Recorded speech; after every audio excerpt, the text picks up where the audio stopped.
Sounded like a little dubstep Sonic stage there. Not like Genesis Sonic, but like Dreamcast. Like Dreamcast okay. Sonic. I was about to get real offended. No. And then, When it got more, yeah, no, Dreamcast Sonic. When it got a lot more like electric and, new agey.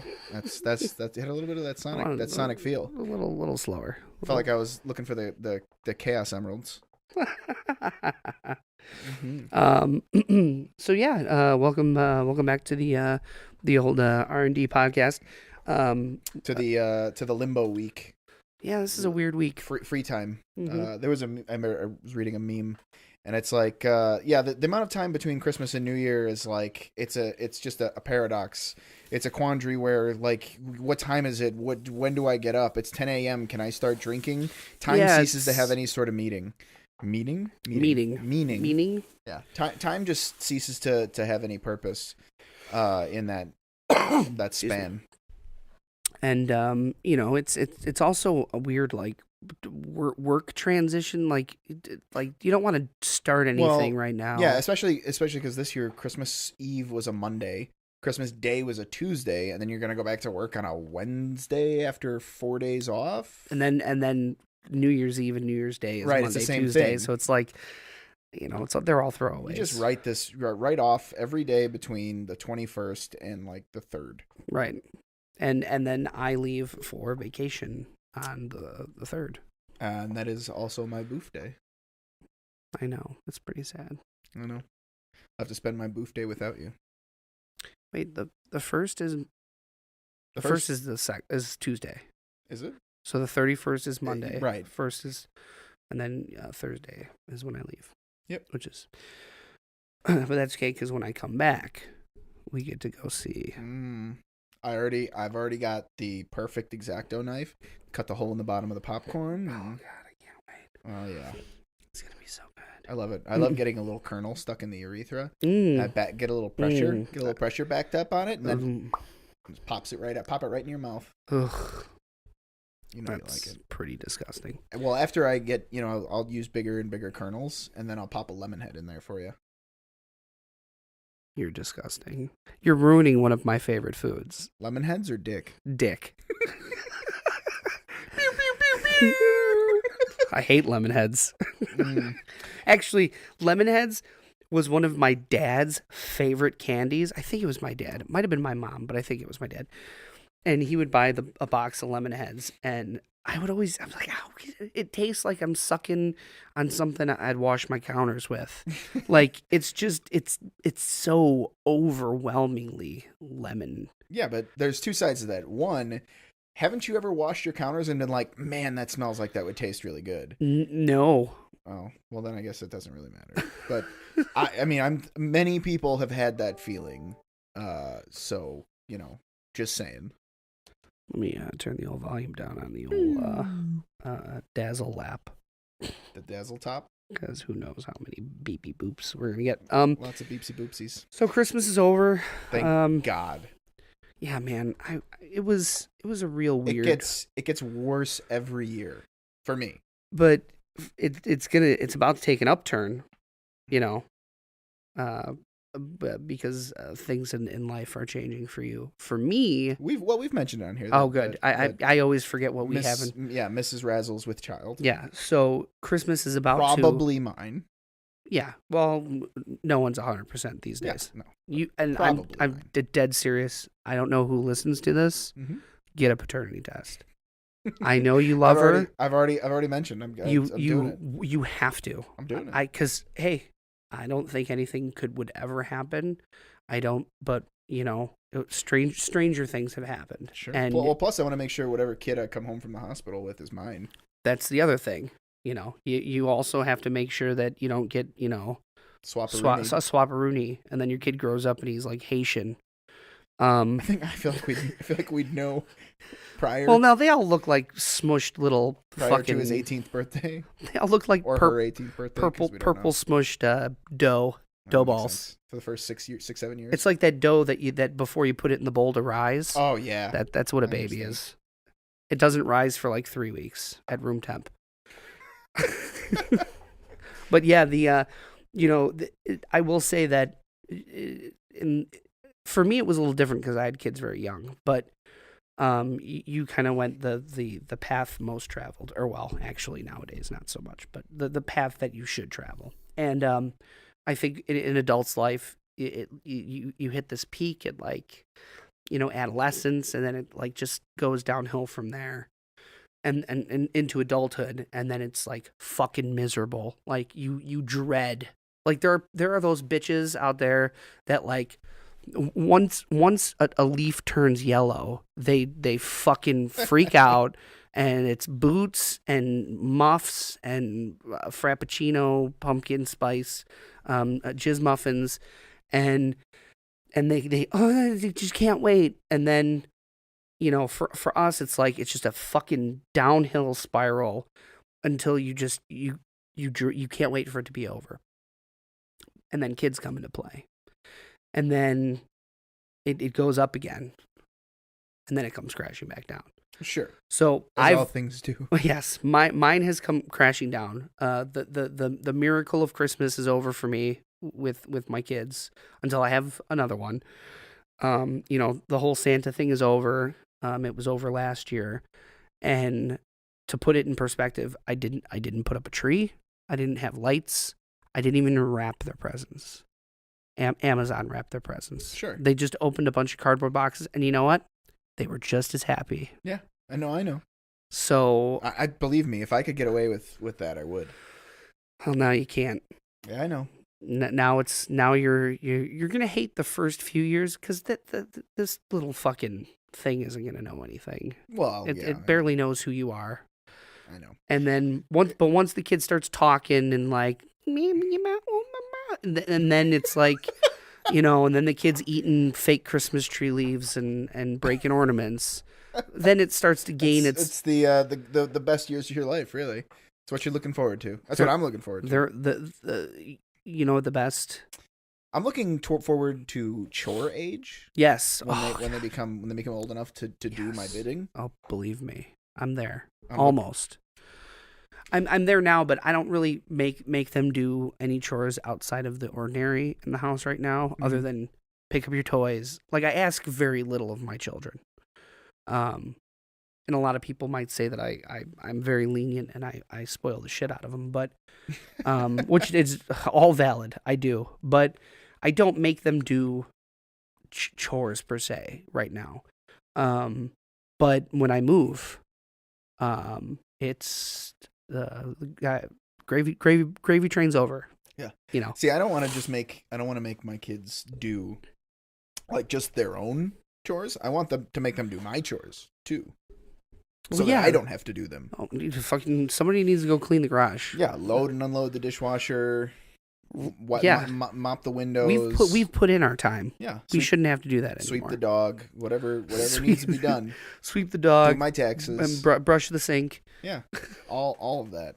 I've done my time. Yeah, that's really, kids don't start paying off. Well, I mean, it's one of the two. I blew off chores when I was younger, and I used to just get smacked. I mean, they have that option, but I don't think it's as PC to smack your kids nowadays as it was when I was little. No. So, unfortunately, they're just going to be indentured servants. I also grew up in a house that we didn't really have. My mom was a very not obsessive compulsive cleaner. She's just a very cleanly person. And she liked to do a lot of things herself, because nobody did it the way she did it. But also with my asthma and allergies, there was a lot of things I couldn't do. Like, I couldn't dust. Yeah, sure. I can't vacuum. I can, but when it comes to like changing bags or emptying canisters, and sometimes the vacuum will kick stuff up if it's too full. Right. You have to wear one of those the hazmat suits from Outbreak. Yeah, head to toe. Mm-hmm. And then, all those things, as far as like taking out the trash, dishes, things like that, those were things that I could always do. And I did, and I didn't complain about it. But I grew up in a house that even our chores were very minimal. My stepdad was a very handy person. So he never really needed any help, fixing a I don't know, a painting or all those things that kids do. Sure. I've mowed the lawn once in my life. Well, lucky you. Yeah, Mowing the lawn is one of my favorite and least favorite chores at the same time, because it's one that you can do like outside and stuff, but like it's like, I don't know, it's like pancakes. Like it's all exciting at first, and by the end you're fucking sick of it.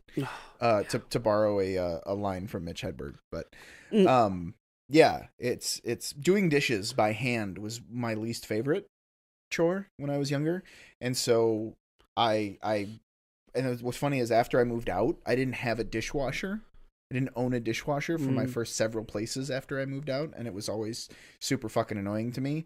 And it's weird because even though I absolutely hate doing the dishes, I'm really good at it, and I can do them very quickly. Right. And I think it's because I fucking hated it so much that I developed a system to be able to do them very quickly. Yes. So I prefer hand washing over a dishwasher because I don't. For many years I washed dishes by hand, and for many years, you know, we had dishwashers, but we didn't use them to wash dishes. We just put the clean dishes in the dishwasher, just to hold on to them or dry. Sure.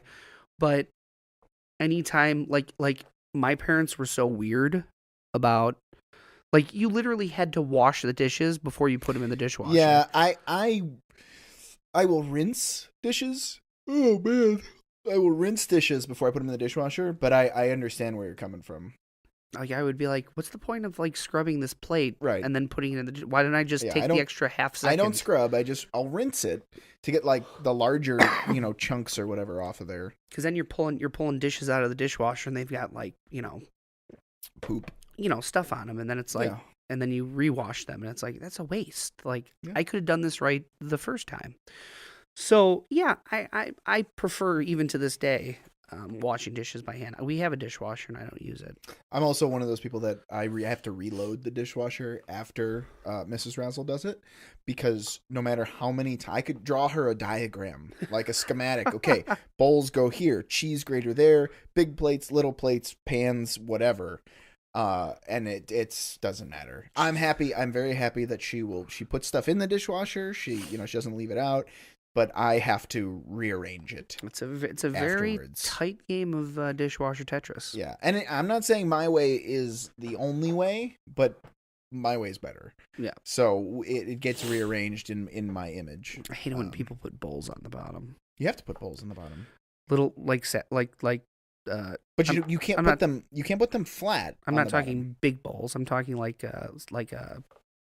soup bowls or whatever. I put those on the bottom. Oh no, you gotta put them on the top rack. I put them on the bottom because I don't put them flat, because you put them flat, they block the water going up. I put them on an angle, and so it catches a little bit. Yeah, but I guess it depends on the dishwasher you have, because the dishwasher that I have, the top rack has the middle ridges where if you put a bowl in the middle, it will be on an angle.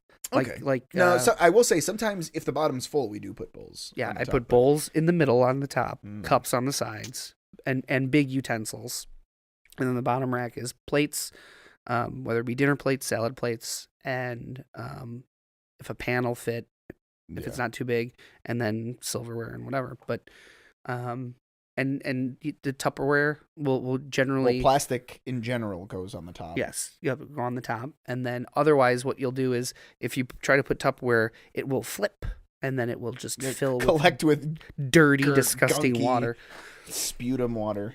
So for everybody out there, that's the way you gunky poop load a water. dishwasher. Yeah, I'm glad we could have this time with you. Jesus. But yeah, I'm glad that Christmas is over. The small. Oh, you know what? Someone just messaged us about my my terrible Castlevania 3. Castlevania 3. Hey, I got it. We put up today. I got her. You did get it eventually. We made progress. We're gonna, today, the next week's episodes you folks will find out on Wednesday. New pixels.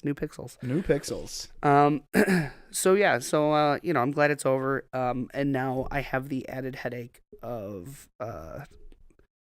vacation coming up. It's like a never-ending money pit in my life. Yeah, man, you're telling me. As you know, we've talked about moving.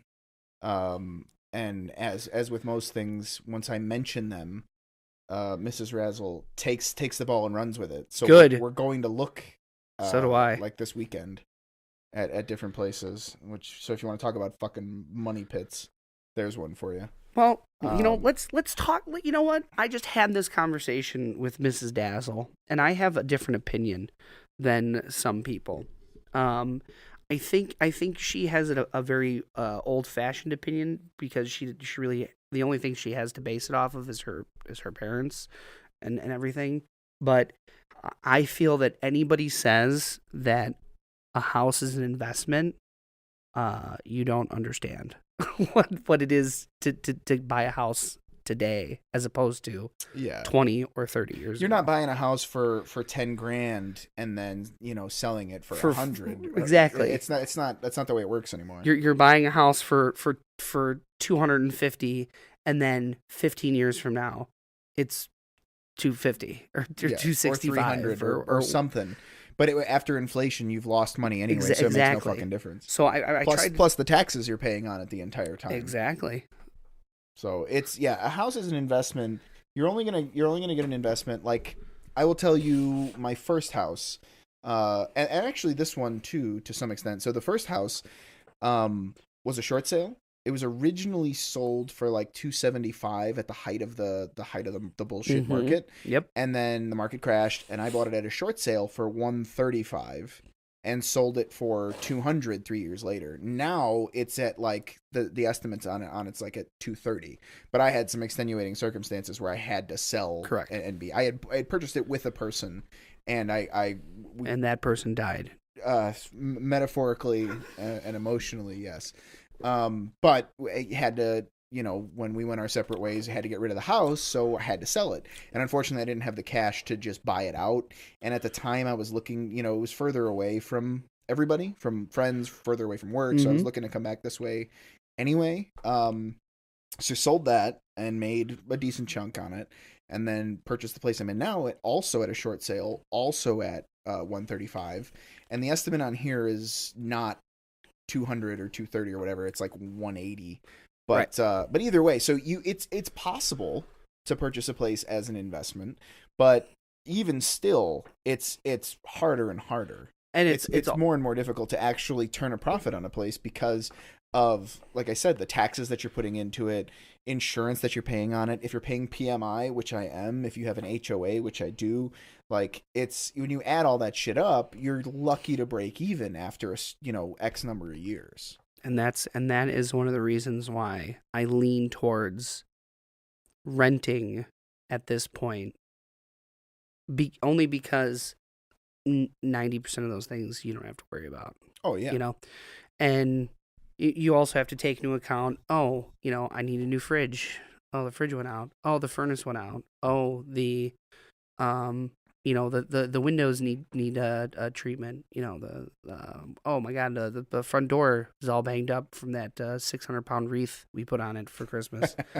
Things like that as a homeowner, some people, from one aspect I could see. It's like, yeah, but I own this, so doing these things feels good, and I get that. I'm one of those people that's like, nah, I don't want to deal with that.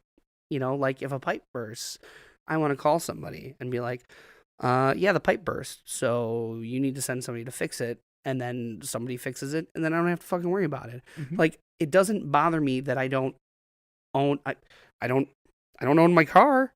You know what I'm saying? Like, I can still drive my car and tell people that's my car. Right. But I don't own it right now.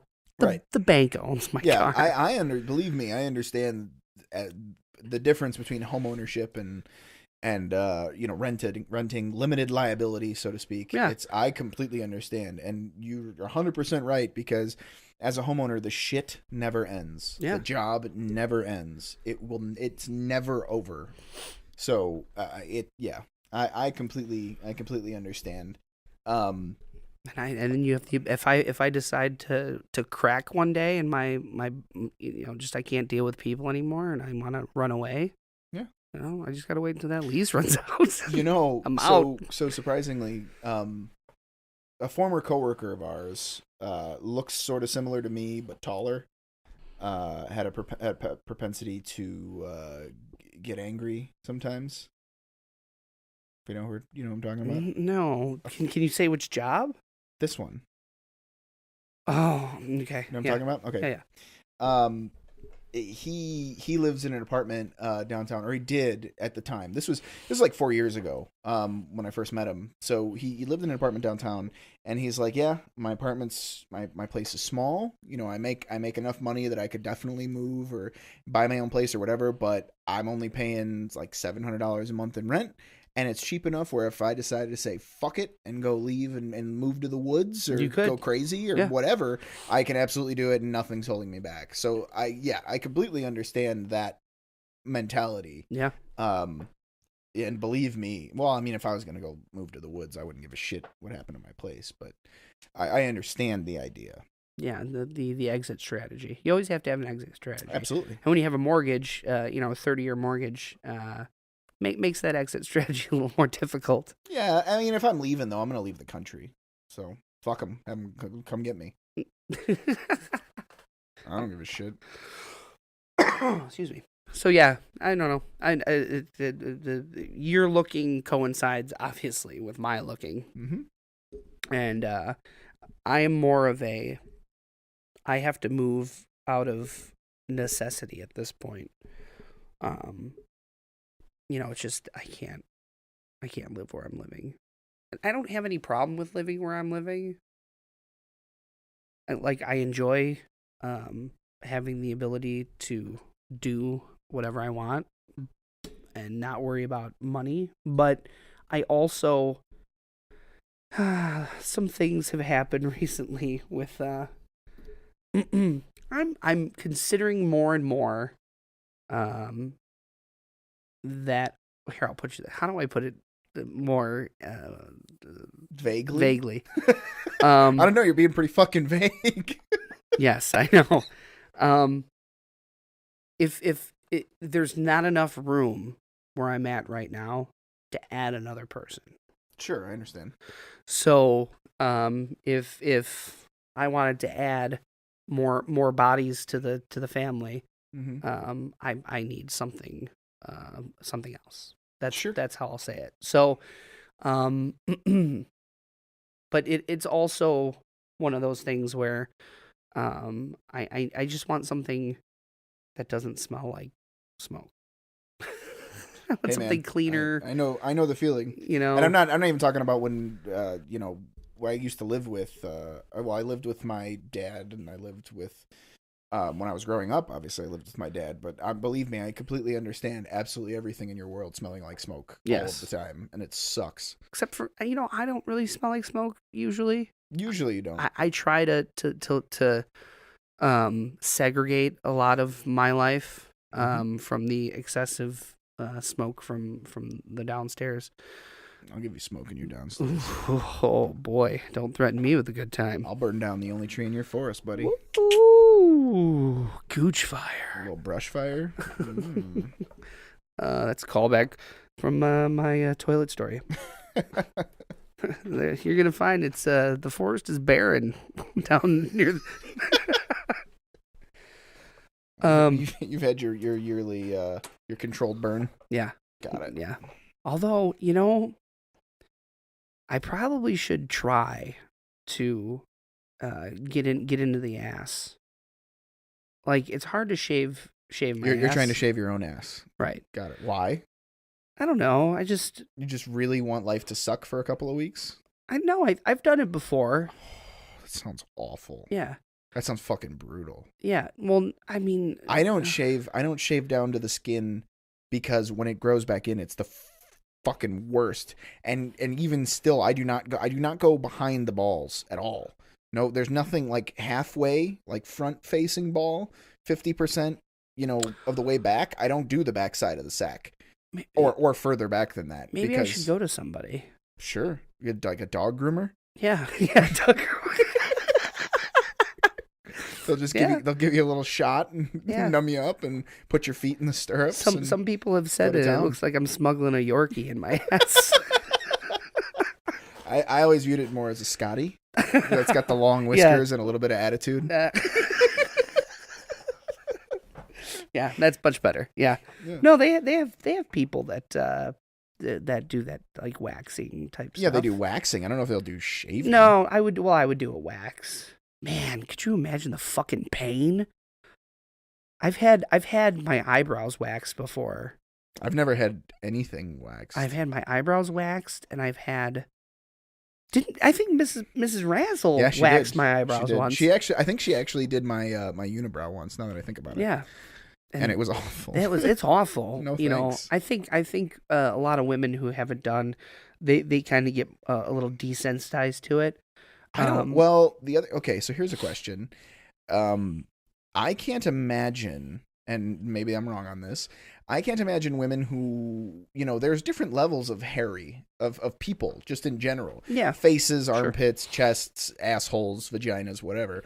I can't imagine somebody whose vagina is as hairy as our faces would wax more than once. Like, I have to imagine there's a breaking point in waxing where it's too much hair. It's not a good idea to wax this much hair off. Yeah, like they wouldn't wax our faces. What I'm saying is, imagine someone's vagina looked like our faces. Yeah, they would have to trim first. No, they trim first. But I'm just saying, like, the density of the hair follicles. Because there's different levels of hair. Not everybody's as hairy as the next person. So what I'm saying is, after a certain point of hairiness, is it a bad idea to get waxed? Yes, I would say it is, because then I think when the hair is so long. Not just long. I'm just talking about, like, even if somebody shaves and they just have stubble, I'm saying different people are going to have different amounts. Oh, you're talking about, like, the density of hair. Correct. No, I don't think that matters. Really? No. I would think that it's just beyond a certain point, you're ripping out so many follicles within a given area that it's just going to destroy your skin. No. I think the density itself isn't an issue. Yeah. Well, I'm gonna ask Mrs. Razzle about this because she is a cosmetologist. Yeah. She does not do bikini waxes, but I'm sure she knows a thing or two. I know. I'm sorry. Shit. It'd be a little difficult for to get you unconscious and her unconscious and accurately wax your Yorkie. Yeah. I'm gonna call a couple spots and be like, I need someone to wax my Yorkie. My Scotty's barking a little too loud these days. You know what I'm saying? Oh boy. They're like, I'm sorry, sir. You have the wrong number. Are you looking for a PetSmart? I mean, if it was a life or death emergency, I would shave your butthole. I don't know. I can't imagine the emergency, but I would do it. No, it's not an emergency. I wouldn't do it recreationally though. Just because you asked, I wouldn't do it. It's just. But if you needed it, I think it would just make life a little easier for me. I don't think so. I really don't think so. And when the stubble comes in, you're gonna like shred the toilet paper when you go to use it. It's gonna completely perforate.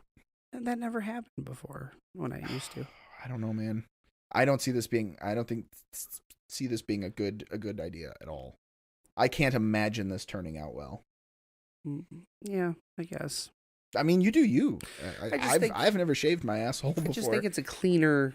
Just sure, but I just hate hair. I hate it. Okay, so I thought about this. I wish there were like different toggles, like a settings panel for my body, and I could turn on and off certain things, and one of them would be like the development of hair. Mm-hmm. Like, stop using resources, the food and nutrients that I'm consuming. Stop using them to do stuff, to make things that I don't want. I don't want to just hair boop off. Yeah. Like, leave what I have. If it starts like falling out or it gets patchy or whatever, I'll turn it back on for a little bit, regrow, trim it up, whatever, maybe once every 6 months. It is what it is. But like fingernails, I don't need them beyond a certain length. If they start getting all fucked up and weird, okay, boop, fingernails back on. Until I need them again, though, boop, fingernails off. It's so it'd be so easy.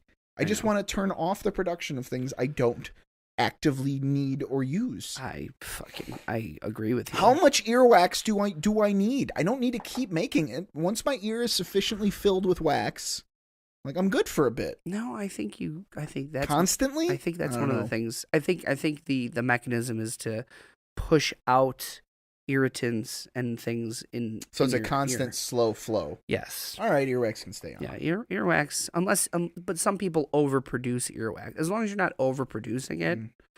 I mean, for all intents and purposes, I could shut off semen production. I don't really need it. Right now? Right now, I don't need it. Absolutely not. Just turn it back on later.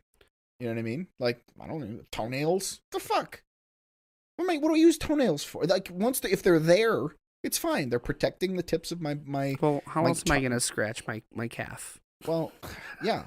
But don't wear them down to a nub. Yeah. And if you do, then you just, boop, flip them back on. That'd be nice. For a little while. Right? I'm just saying. Just saying. Science. Get on it, science. Get on it. Keep up. They just made meat. Did you see that? The lab grown meat. Yeah, lab grown meat. I've seen it, and it bleeds and everything. Isn't that the Impossible Burger? No. I'm sorry. There's lab grown meat, and then there's the Impossible Burger, which is actually made from plants, but looks just like meat and bleeds and all of that. I've seen it. So they have it all over the place. People have said that it tastes just like meat. My mom is a vegetarian, which is complete horseshit because she absolutely loves meat. When we were little, she'd make us like pork chops or whatever, and then she would collect the bone from everyone's plate and gnaw on them for like 40 minutes just to get every little scrap of meat and cartilage off of each of the bones. But she's a vegetarian. She loves ribs. She loves fucking steak. She loves everything. Barbecue, all of it. She loves it all. But she's a vegetarian now, which I just don't. She's just lying to herself. I don't understand it. Whatever. Is it a health thing? I mean, not really. I mean, she's in good shape now. Is it like the killing of the animals thing? I don't think it's any of. I have no idea. I've asked. I've brought it up, and I tell her all the time that she's full of shit. But anyway, so yeah, she's a vegetarian now, and when she was in town, because where she lives now, they don't have White Castle. So when she was in town. She went to White Castle to have the Impossible Burger. Now, I would say that White Castle is probably the worst choice to try something like that. Yeah, of all the choices. Yeah. Right. But she went there and she tried it, and she's like, I don't know. It was... But if you've ever heard my mom describe anything, that's how she does it. My mom could... if you're sitting with my mom at a meal, and she could just devour it and just, oh, this is amazing. It's so good. 10 minutes later, after you walk out that door, you ask her, how was it? I don't know. It was... That's just how she describes things after the fact. She does it all the time. So, but anyway, yeah. She had it, and she didn't die. So, I mean, that's a positive. I mean, and you always roll them dice when you go eat at fucking White Castle. You're rolling the dice once for White Castle, period, and twice for the meatless meat bleed, the plant blood burger. I haven't tried. I want to try it. I should go to a place that not White Castle. White Castle, of course. Yeah. I don't eat White Castle in general. Like I just can't. I can't do it. But yeah, I saw somebody on a review show eat it, and they were like blown away. They're like, I can't believe this isn't. But what's meat. the point? What's the purpose? Like, I don't understand it. Why? So the purpose is what? Is targeted towards... Is it like the vaping of becoming a vegetarian? Like, it's targeted towards people who are trying to stop eating meat, but still, want to have that bridge that gap with something that reminds them of meat? Yeah, I think what it is, a lot of people who turn vegan and vegetarian, it isn't because they don't like the taste of meat, right, or the flavor or the texture. If you don't want to eat a burger because some cow got hung upside down, its throat slit and drained into a bucket, okay, like, I don't agree with you, but if that's your stance, that's fine.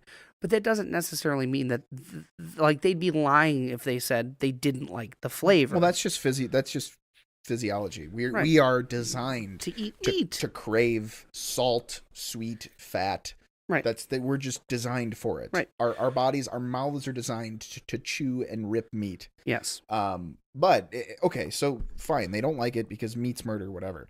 But why are they going out then and actively seeking something that gives them the taste because they equate with murder? No. How do they reconcile that shit in their heads? The taste isn't what equates to murder. The murder is what equates to No, murder. I understand that, but okay, so I don't like Thing X because Thing X used to be alive and it was murdered. But I like Thing Y because it used to be alive and was murdered, but it was a plant, not an animal, and in my little world, plants don't have feelings or thoughts.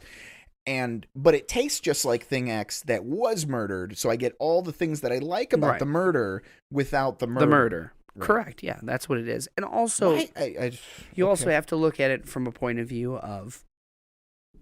they're insane to begin with. It's the method of killing.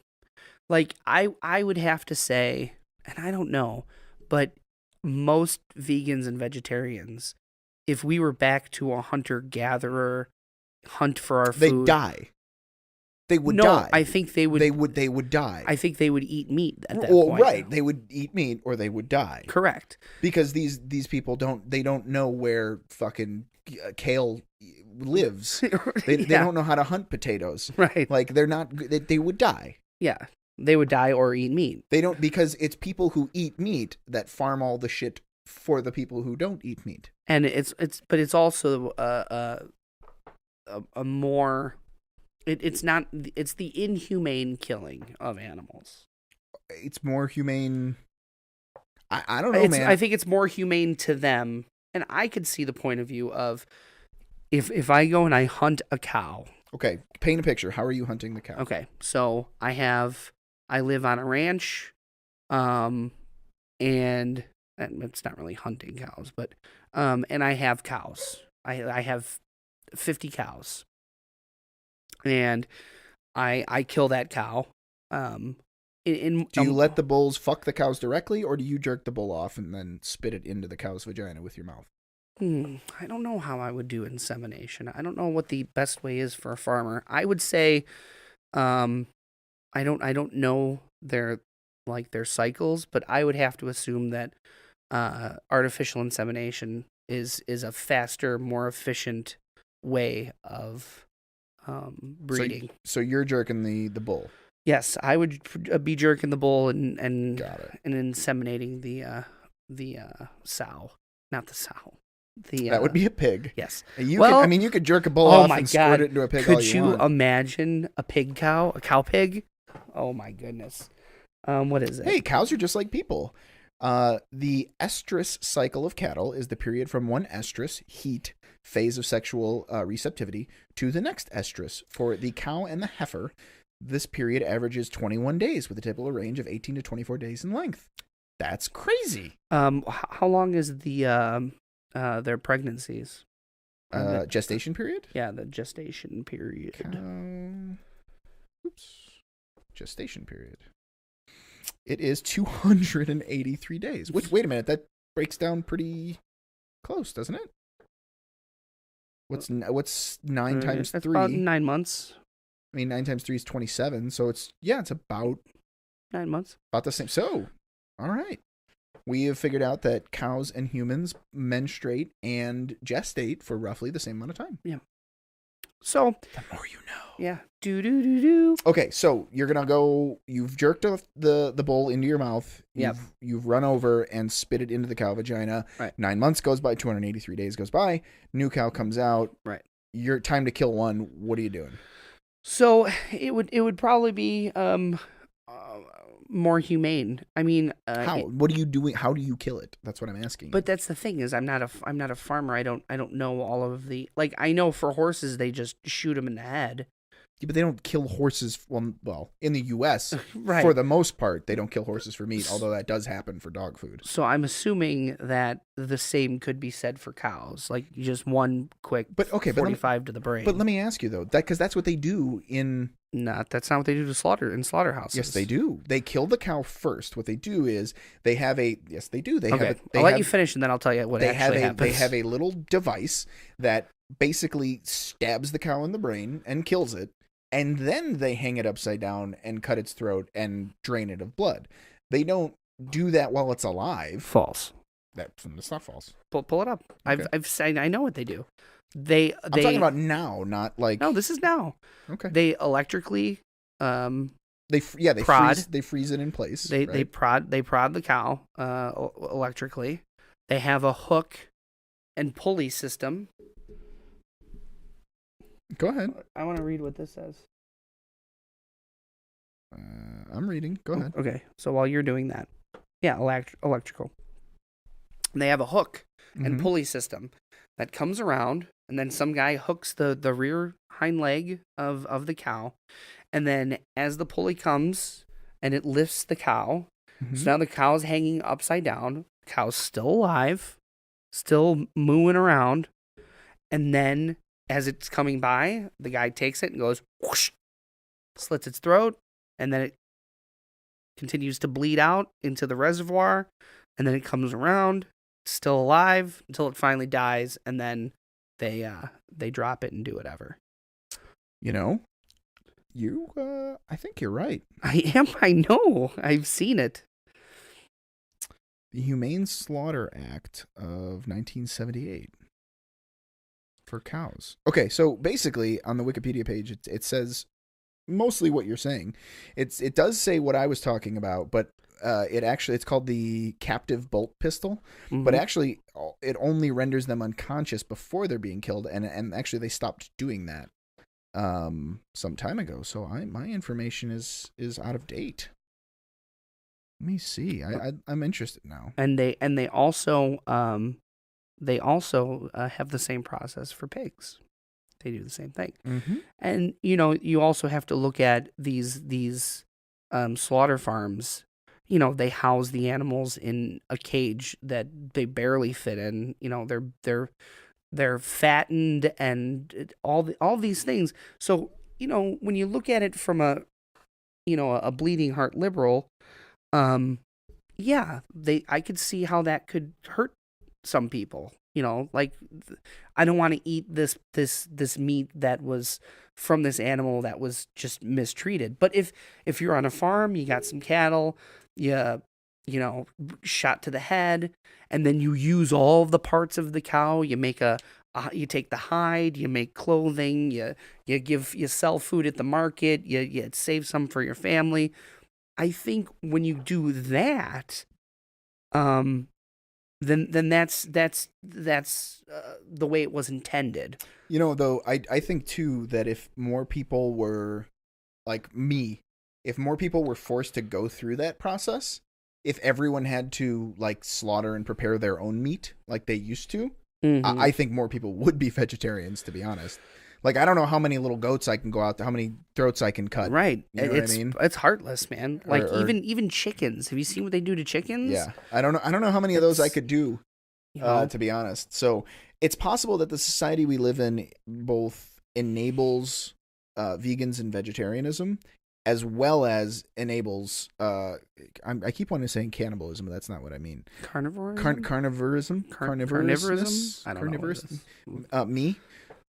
Yeah, because I love ribs, but if I had to go and kill a pig and every time I wanted them, like, I don't know. It's rough, man. I don't know if I would. I don't know if I would do that. I mean, I've seen them drop those. I've seen them drop cows in the grinding machine, the grinding mill, and dude, it's one of the most horrific things you could see. Yeah, and I get it. Like, I get that perspective. But at the same time, I'm not doing it, right? So I'm gonna eat my ribs. Yeah, exactly. That's what I'm saying. Is if I had to actually go do that, I don't know that I could. Right. Like, but maybe that's just because I'm 30 and about to be 31, and I haven't been doing this since I was a child. If I was raised on a farm and this was just part of life, yes, and I was raised by people who have lived on farms their entire lives and for generations, and this is just part of what you do on Saturdays is you go, you milk the pigs, kill the cows, fuck the chickens, and that's how the baby gets made.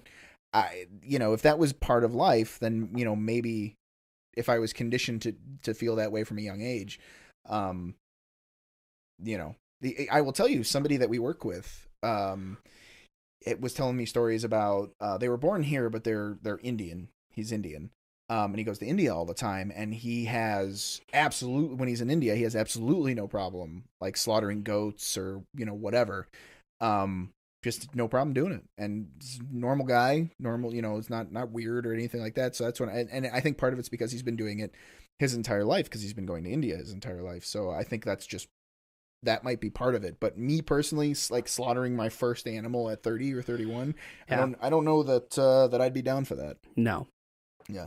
Yeah, I think yeah, a lot of people that work in the slaughterhouse and things, they've been doing it for, or grew up around it. Because me, right, I don't care how much they could pay me. I don't think it's a very high paid job either. I think it pays better than you'd think. I think working in a slaughterhouse in those conditions, and especially knowing that some of them don't abide by a lot of the rules and regulations, and let's see.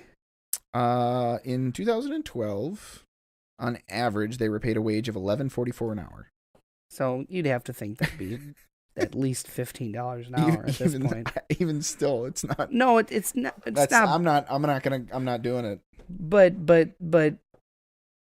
that's. I think if you work there put in your slaughterhouse equity, who eats about 200 pounds of meat a year?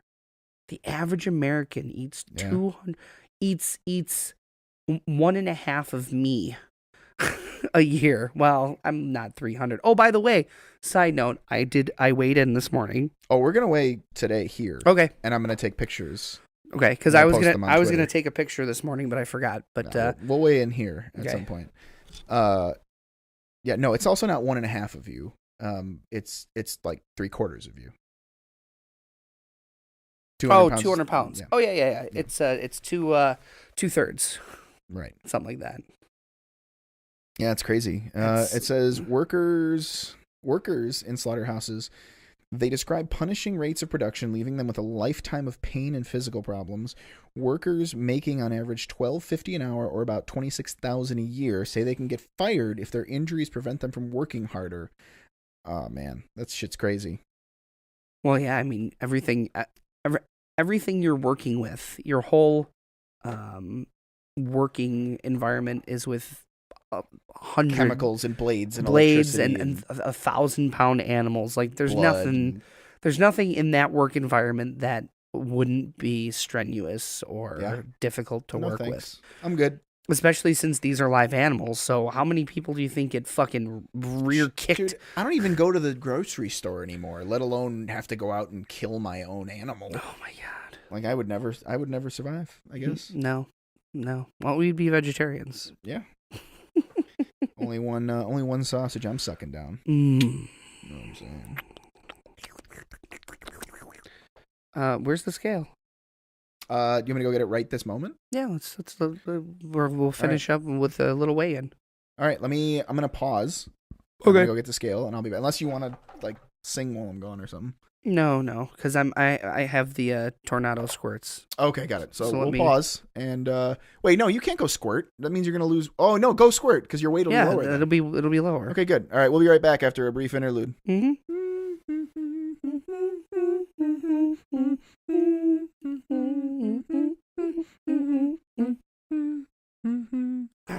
All right, we're back. We're getting the scale in place, and I will post pictures for this part. All right, here we go.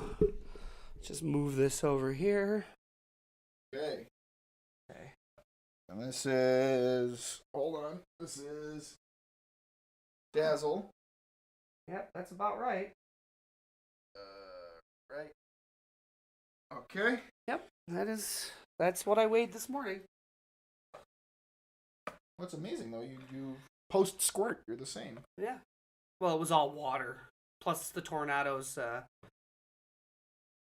I say that was Razzle or Dazzle? Dazzle. Okay, that was Dazzle. That was Dazzle. I am 273. And I'm waiting for this to give me a final number.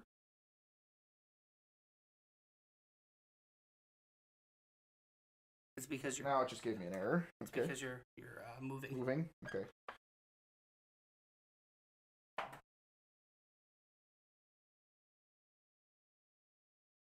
250 flat, which is like the heaviest I've ever been. 250. 250. So we both want to lose about 70 pounds. Something like that. Because you said 180, right? Yeah. Oh, boy. This is going to be rough. This is going to be a terrible New Year. Oh, but it's all gonna pay off, buddy. I guess. Wait, hold on. Where's my headphones? It was awful. Oh, man. I'm sure that was just fucking exciting for everybody at home. Mm-hmm. So I weighed 253-ish. 253? I'm sorry, 273. Yeah, and then you were 250. You were at 273.2, and I am at 250 flat. Yeah. And I am wearing like flannel sleep pants, underwear, socks, and a t-shirt. And I am wearing heavy denim pants, shirt. You are also post-poop. I have poop inside me. It was liquid poop, but liquid's heavy, man. I don't know. All right. Well, I think that concludes the podcast. Do you want to go through the rigmarole? Yeah. So we are on iTunes. We are on YouTube. We are on podparadise.com. We are on Spotify. We are on Google Play. So feel free to check us out in any of those places. Like, comment, subscribe as is appropriate for that particular medium. Now on that note, feel free to play us out.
Lovely.